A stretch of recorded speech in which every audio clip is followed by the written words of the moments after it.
This program is brought to you by Pussy Magnets. Put a midge on your friends with a pussy magnet. Welcome, my lovely lumps. Or should I say lovely labs? I'm so thrilled to have you here in the Labia Lounge. We're going to yarn about all things sexuality, womanhood, relationships, intimacy, holistic health, and everything in between. Your legs. Ooh, can't help myself. Anyway, we're going to have vag loads of real chats with real people about real shit. So buckle up, you're about to receive the sex ed that you never had and have a bloody good laugh while you're at it. Before we dive in, I'd like to respectfully acknowledge the traditional custodians of the land on which I'm recording this, the Wurundjeri people of the Kulin Nation.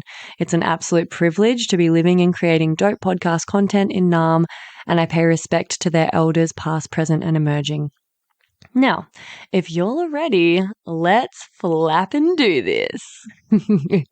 Oh my God, is there such thing as too many vagina jokes in the one intro? Whatever, it's my podcast. I'm leaving it in. Don't panic, you're not broken. Your sex education was a piece of shit. Get your flaps out and pull up a couch.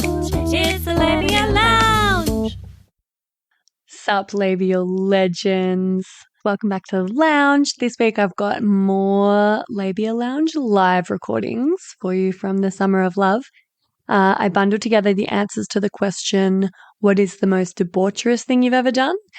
And what was your first time consensual sexual experience like? So there's also a couple of the classic TMIs in there and maybe a Sandy Clam or two. But I hope you enjoy these real and raw conversations with real people. Oh, and if you didn't listen to last week's episode where we have the all of the embarrassing sex stories, that's a good one to go back and check out as well. Clitoris is like digging into it. Fuck, we'll have to send a little email to the development team about the clitoris. Uncomfortable under the rump. Alright, my love. So, I would love to know, what is the most debaucherous thing you've ever done? If you can think of something. Oh, it's not if I can think of something, it's which one. Oh, yes, we got a live one.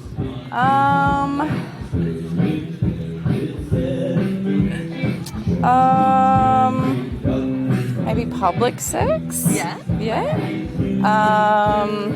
Which one? In Albert Park Lake, quite recently. Ooh! Yeah, no, nighttime. Still good? Yeah. People kept coming and we had to keep pretending we were just like doing something else, just watching the lake. Like on some grass by the water? Up against a tree, just looking at the lake. Yeah. Swans around us. Oh, it was so romantic. That could go badly if they have babies, though. They're very aggressive and territorial. Oh. Have you ever been chased by a mama swan? No, I haven't. It's scary. That would have really added a whole another level to that experience. If you're into risk. Yeah. Yeah. I had sex up a tree once. That was fun. Nice. Yeah.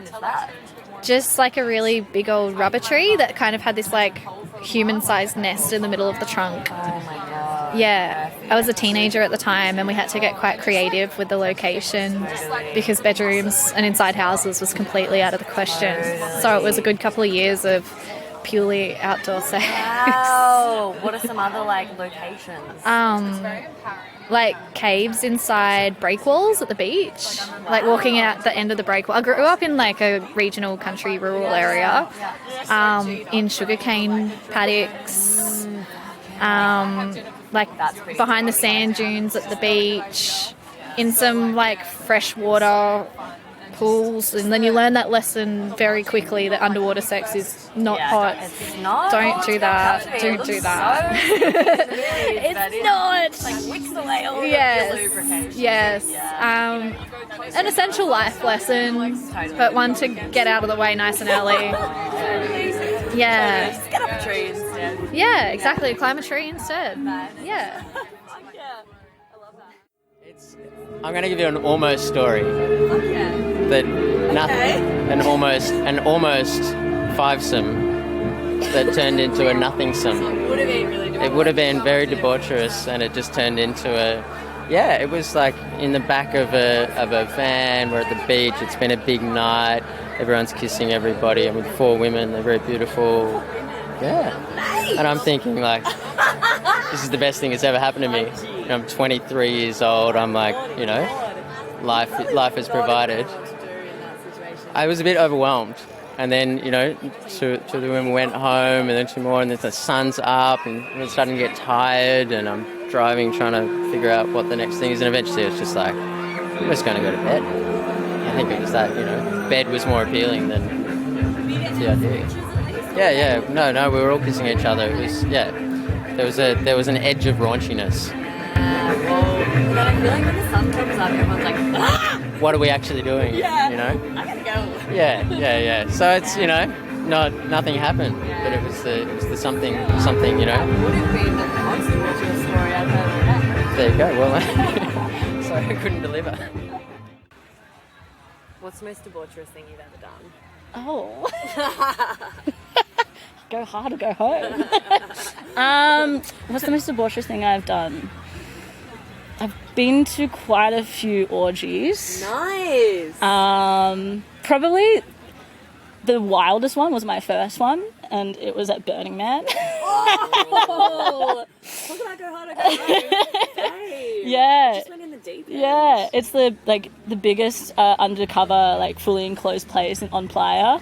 And it's got air conditioning, so a lot of people. It's open 24/7, and so people can just go in. Like you get like a 24/7 orgy.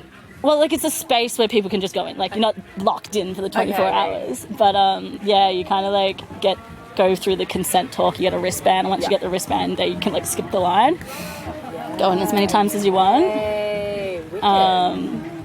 Yeah. And then I ended up just wandering off with a guy that I met there, and then we went to go get in line for midnight poutine, which was a fucking long line. And then as we were in the line, there was like really bad fucking karaoke happening. And I was like, oh God, this is really rough. I'm standing in this massive line listening to this horrendous karaoke to get midnight poutine. Like, how? Go back to the orgy? And I was just like, how do I like get rid of this? And I found out that to skip the line, you can volunteer yourself to do the karaoke.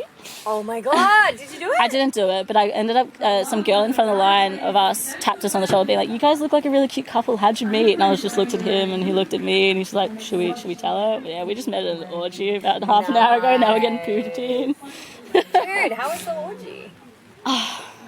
Wasn't my best one. Okay. But like as the most like outrageous thing to do, I think that was the best space. Yeah. But like I didn't actually engage in much there. Well, it was your first one, so you're just kind of hovering around, dipping your toe in, seeing what was going on. Yeah. Okay. I always wonder with the like festival orgies, because I feel fucking gross at festivals, and I pretty much have a rule: I don't fuck at festivals. It's the recipe for thrush for me. And I wonder, what's the sitch? Are people feral and stinky? So you go into a space where you take your shoes off and you put your shoes on a fucking shelf, and then they give you this giant plastic bucket called a fuck it bucket. Oh my god. And then you put all your clothes and your belongings in it. You're meant to carry your fuck it bucket wherever you go. Oh, so then people don't steal your things, so you know like other people aren't liable for your stuff. Right. And then there's like 2 pop-up tables on the way in with a line of like condoms, baby wipes, fucking. So we're still just working with baby wipes. Baby wipes. There's no like showers. Or, no. I thought you were gonna say you walk through one of those, like, you know how you see in sci-fi movies where they like you walk into a little booth and just sprayed from all angles and soaked up like a car wash, and then you pop out and you're all like ready to fuck. Well, actually, speaking, cool. I mean, I am going down a bit of a different line now, but on that same Burning Man trip, they do have the big Bronners, like that's the next story. Yeah. Have you heard of that? I've heard of it. Yeah. So do you visit that before you go to the orgy? If you're but I went with the guy that I met at the orgy. We went there. Oh my god, nice. And we got in line, and the line's like 2 hours long on the outside in the fucking desert. And there's another game you can play to skip the line. And you had to like hold these bamboo sticks with a sage sail that it's a group of people, and then you leave the queue with the group of people, and you got to go find one sugar and one protein. And if you find one sugar and one protein in like the public space, you can skip the line. Like food? Yeah, just like whatever you interpret it as. And then within 5 minutes, we came back and we won, and we got to skip the line. But the line didn't actually skip you to the front. It just skipped you to the inside of the tent, which is still another 45-minute wait. Wow. Okay. Then you get to the front line, and like there's just like this naked dance party happening. And there's this giant fish tank that you go in one end, and there's probably like 20 people in this giant fish tank. People standing on top of the fish tank with hoses, hosing you down with Dr. Bronner's soap. You give yourself a bit of a scrubby scrub, and then they hose you down with water, and then you exit from the other end of the giant fish tank and you enter the naked dance party. And then right there on a platform is Alex Gray and Alison Gray doing a live mural, like a giant live painting. Wicked. And as I like realized who he was, I looked at him and he looked at me, and he like waved to me and I waved to him, and I'm like, oh my god, claim to fame. Alex Gray see me naked? That was a highlight. Fuck yeah. Stardom. Oh my god, absolute. The heights of fucking fame. Alright, okay. Does that answer the question? Definitely. This is fabulous. Yeah. Maybe the most debaucherous thing I've done was had sex at my work. Yes. While there was other people in the room. Nice. What? Where In the other I can't say that. Okay. I feel like I won't say just so it doesn't get out there. That's but fair. What kind of workplace though are we talking? it's a centre. So there was other people. Yeah. Were you at risk of being discovered, or you? Not really. Okay. Not really. Yeah. I mean, no, but that's great. But That's cool. yes, but not really. Okay. You know? I love that, because I feel like if it's like a bit naughty, like it's like, oh, we shouldn't be doing this. It was makes it from just regular sex to debaucherous. It was definitely the thrill of that made it 100 times hotter, for sure. Yeah. All right. Hey, baby babes. Sorry to interrupt. I just had to pop my head into the lounge here and mention another virtual lounge that I'd love you to get around. It's the Labia Lounge Facebook group that I've created for listeners of the potty to mingle in. There you'll find extra bits and bobs like freebies, behind the scenes, or discounts for offerings from guests who have been interviewed on the podcast. There'll also be, hopefully, inspiring, thought-provoking conversations and support from a community of labial legends like yourself. My vision for this is that it becomes a really supportive, educational and hilarious resource for you to have more access to me and a safe space to ask questions you can't ask anywhere else. So head over to the links in the show notes or look up the Labia Lounge group in Facebook and I'll see you in there. And now, back to the episode.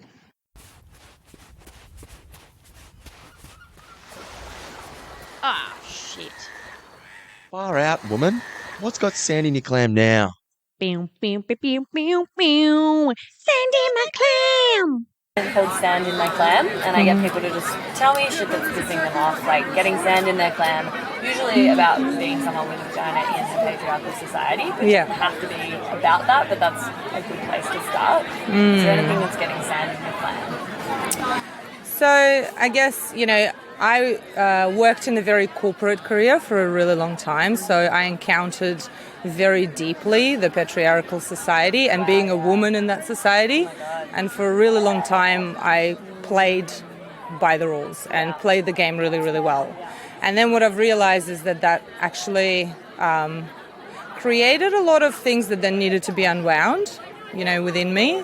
And I guess on the big scale, what I'm hoping is that our society is moving towards a different norm, and part of my mission here is actually creating a different culture in that corporate world, like in that patriarchal corporate world. So because I was able to become quite senior in the roles that I played in there, I was able to do it on a micro scale within people that were within my own leadership, within my own kind of little microcosm. However, I am now creating a company that will allow this change on a more global scale, that will actually completely change people from the inside out and actually make them understand what true love and oneness and mental health and mental well-being is, because I think that, the fish rots from its head. And at the end of the day, if you want to change, create real change, you have to start at the top. And workplace culture, especially in the corporate world, I imagine, is just such a cesspit of toxicity and that real kind of toxic mass vibes. And I'm so excited to hear that you're doing that. What is this business? What is this company?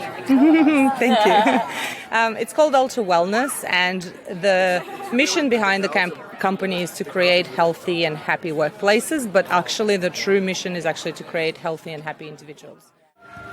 So my first question for you is, what was your first sexual experience like? My first sexual experience. First consensual sexual experience, maybe I should say.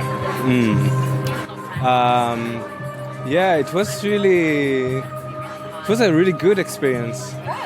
Yeah. I was in a party, and it was it was in the desert of Israel. Yeah. And there was this girl that I really liked. And it was the first time we actually got along, and we had a little conversation, and I really liked her long time before. Oh wow! Yeah, and I remember this moment that we just it was under the stars. We had just a little rug out of nowhere. Yeah, and it was I just remember this this first moment when you lose your virginity, and I just I was on top of her, and she just singled me it's okay, you can come in me, and then I remember just first feeling of my dick in another person, and then I just putting my face up, and I can see it was really light sky and full moon above me, and I was just super thankful. That's dreamy. That was your first time? That was my first time. Fuck. That's pretty good. That's probably better than 99% of people's first times, I reckon. Yeah. Wow. Awesome. Thanks for sharing. All right, my next question. Do I have food in my teeth? No. I just ate a big plate of curry Krishna for lunch, and I'm I didn't check. No. Okay, cool. All right, well, my next question is...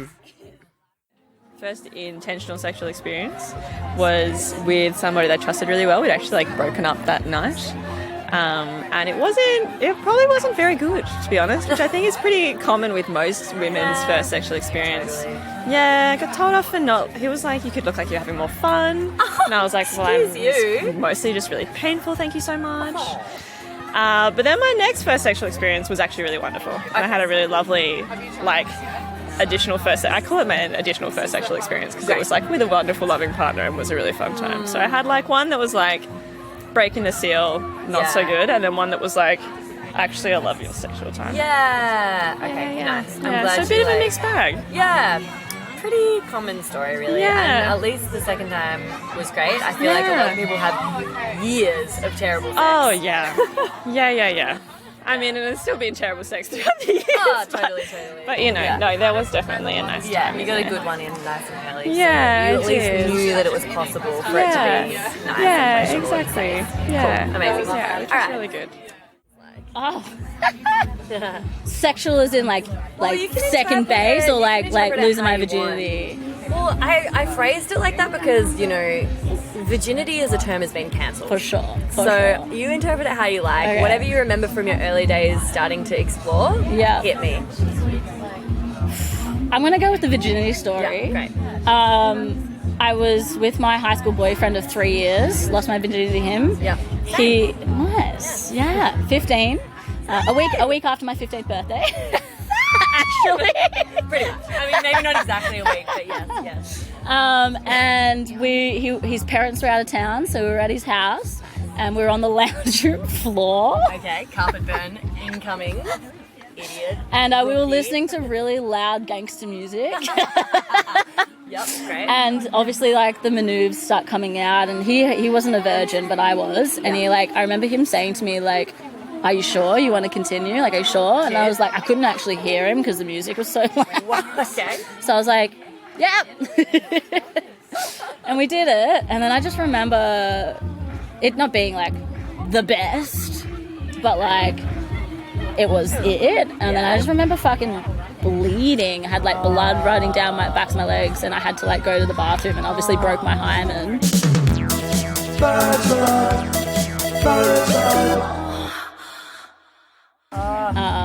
But yeah, it was nothing super like, oh my god, that's amazing. I think it's a funny story to tell. Like, traumatic. Not traumatic, Shit, like, but probably would have done it better if I look back on it. Yeah. Probably would have had a bit more of a romantic vibe, less of a like let's fuck in the lounge room floor to gangster music vibe. I kind of love that. It's pretty. The folks are away. Yeah. They're on the fucking floor. They're listening to rap. Like, I'm into that. Yeah.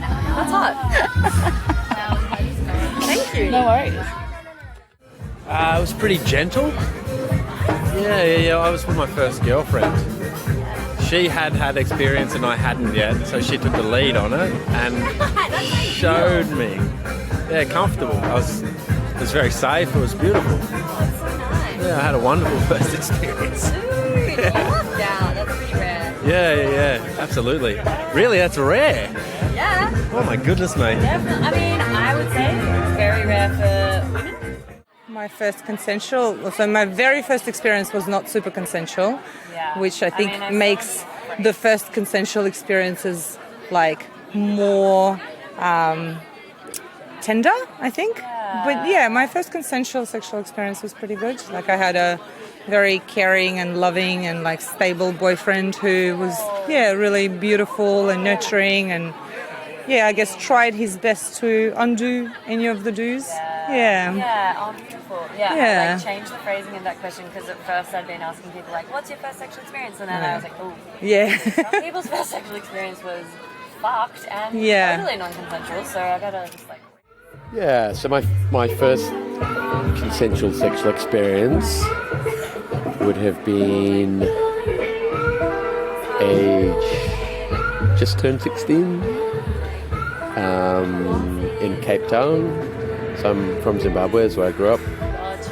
Yeah, and I was visiting my cousins who lived there, and Nice, you fucked your cousin. I didn't fuck my cousin. Yeah, and these are the assumptions that we make, the things left unsaid. My cousin had mentioned that one of her friends finds me attractive, and so it wasn't the first time I had sex, but it was the first time that I was kind of, I knew that was attracted to.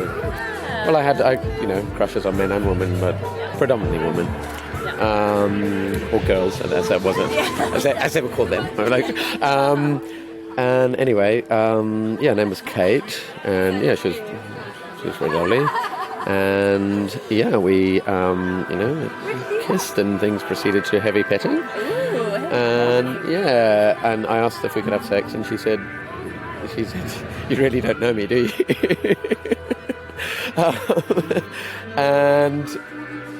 So that, she had boundaries, and we were like 16. I mean, I know some people have lived a life by then, but I hadn't, and I don't think she really had much either. And I think it was wonderful that she had, she didn't feel like, she has to, so it was, I hadn't thought about that in a very long time, Excuse this quick interruption. I'm shamelessly seeking reviews and 5-star ratings for the potty because, as I'm sure you've noticed by now, it's pretty fab, and the more people who get to hear it, the more people I can help with it. Reviews and ratings actually do make a big difference to this little independent podcaster, and it's really easy to just quickly show your support by taking that simple act of either leaving 5 stars for the show on Spotify, or even better, writing a written review and leaving 5 stars over on Apple Podcasts. Or if you're a real overachiever, you can do them both. That would be mad. If you're writing a review, though, just be sure to use G-rated words, because despite the fact that this is a podcast about sexuality, words like sex can be censored and your review won't make it through the gates. Lame.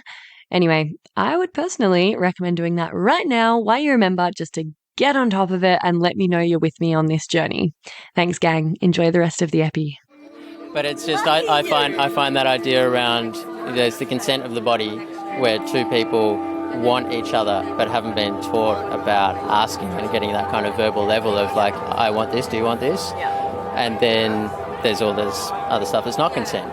But I would say my first consensual experience was like losing my virginity in that way. And it was beautiful. It was with a girlfriend at the time. It was something I was really excited about. And apart from the fact that my sister got home and it was meant to be an empty house, and I'm in the kitchen trying to, kind of divert her from the fact that I've got my girlfriend over who she hasn't met. You know, I'm thinking like, got the house to ourselves, it's all relaxed. It's a little bit, yeah.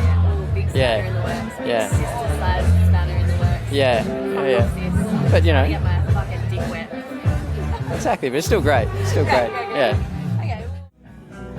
Yeah, it was nice. Like, it was really on the flow. It was really like I wanted to do that with that person, and it felt the moment was right and everything. None of us were like, I don't know, like some sort of like block. It was all just, exploring each other's bodies and yeah. Awful. Yeah. I mean, pretty common, unfortunately. Why was it awful? Because it was mostly pressured by what I thought I needed to do rather than what I wanted to do. And I thought it was like, to be a part of the girl gang I was in, I needed to have sex. So I was doing it more on that front, a sense of belonging, than a sense of what does my body actually want. Yeah. Even the place in which we chose, it was just yuck. Fair enough. Say no more. TMI, we love it. Said TMI, we love it. Really funny thing. One time I hooked up with this guy from Tinder. Yeah. And he was really fucking odd. Like, I was like, why is this guy with me? But anyway, I was like, don't question it. Just go with it. And it was really funny. Like, he was like, I'm just like a very weird person. So at first he was just like, are you nervous or something? I was like, no, I'm just like this. And he's like, oh, okay. Just because I was like talking heaps, like talking lots of shit. And then he was like, he said something about like he really wanted to smoke weed or smoke a joint. And I was just like, okay, I don't have any, but we can go over to my friend's house. Like, I was like, but before we do that, I was like, let's just fuck first. So we fucked first. And then, I was like, let's lock this down. Yeah. So we like had sex first.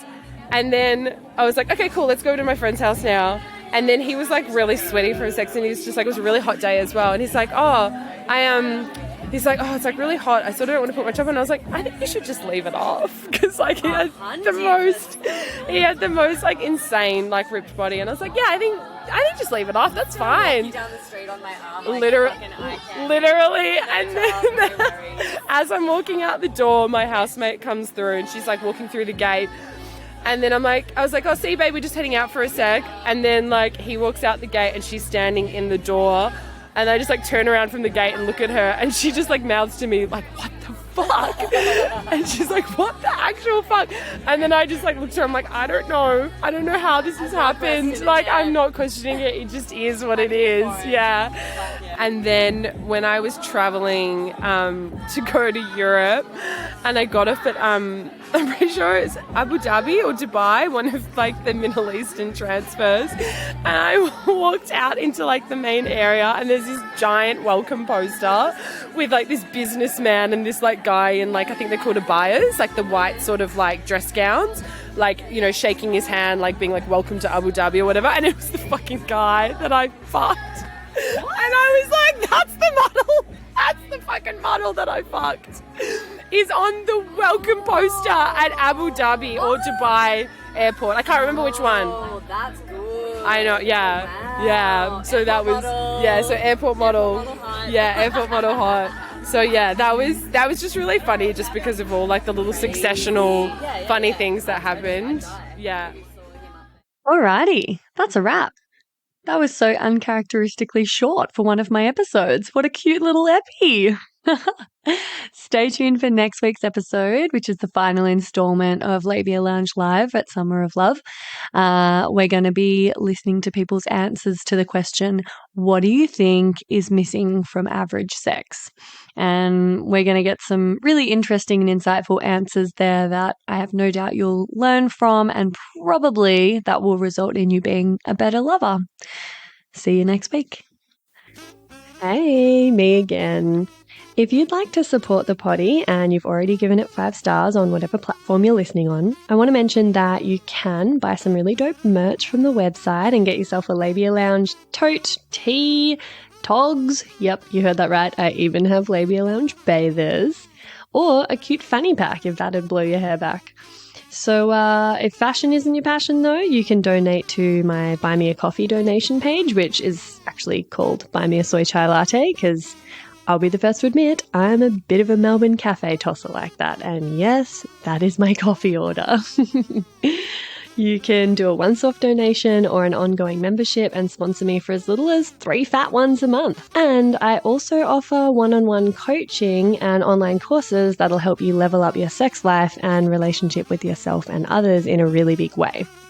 So every bit helps, because it ain't cheap to put out a sweet podcast into the world every week out of my own pocket. So I will be undyingly grateful if you support me and my biz financially in any of these ways. And if you like, I'll even give you a mental BJ with my mind from the lounge itself. Saucy. And I'll pop the links in the show notes. Thank you. Later. And that's it, darling hearts. Thank you for stopping by the Labia Lounge. Your bum groove in the couch will be right where you left it, just waiting for you to sink back in for some more double L action next time. And in the meantime, if you'd be a dear and subscribe, share this episode, or leave a review on iTunes, then you can pat yourself on the snatch, because that, my dear, is a downright act of sex-positive feminist activism. And you'd be supporting my vision to educate, empower, demystify, and destigmatize with this here podcast. Also, I'm always open to feedback, topic ideas that you'd love to hear covered, or guest suggestions. So feel free to get in touch via my website at freyagraph.com, or say hey over on Insta. My handle is Freya_graph_YMT, and I seriously hope you're following me on there, because damn, we have fun. We have fun.